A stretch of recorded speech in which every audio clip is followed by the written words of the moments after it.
welcome back to the Mike Armstrong podcast show, and this is episode 24 of the 30-day YouTube channel challenge that I set myself, the 30-day YouTube channel growth challenge. I'm looking to try and increase my subscribers and my watch hours, so hopefully if you like my content you can watch some more of my videos and also subscribe to my channel. This episode I'm going to talk about mindfulness and creative thinking and creativity.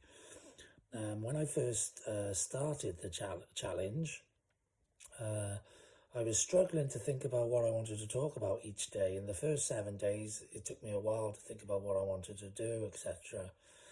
And then I think on the 7th day, something like that, might be the 6th day because I record a couple of episodes, like two at a time and that sort of thing. So it might be the 5th day or the 6th day.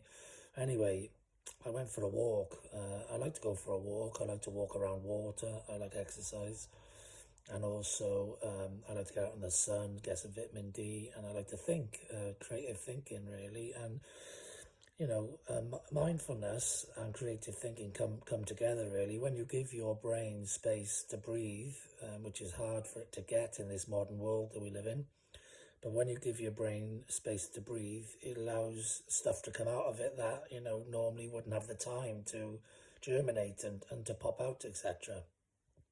So you can do mindfulness in the shower, by the way, but you can do mindfulness on country walks, walking around lakes, ponds, whatever, that sort of thing.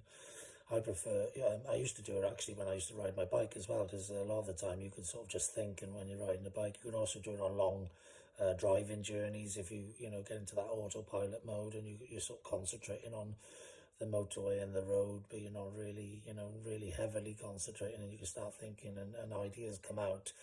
But for me, the best way I get inspiration and ideas is when I sort of take a walk around water. So I do a lot of walking around water, around lakes, ponds, seasides, coasts, that sort of thing. And if you give yourself time to think and to breathe and let your brain breathe, then stuff comes out of your brain. So, I actually managed to think of about 13 titles and 13 categories for episodes for my podcast and the 30-day YouTube channel in about an hour and a half of walking around a pond near to me. So just as I got up there, up to the pond and started walking, my brain just opened up and started thinking about the things, I suppose, which was on its mind. And at the time I was just, 7 days into my 30-day YouTube channel,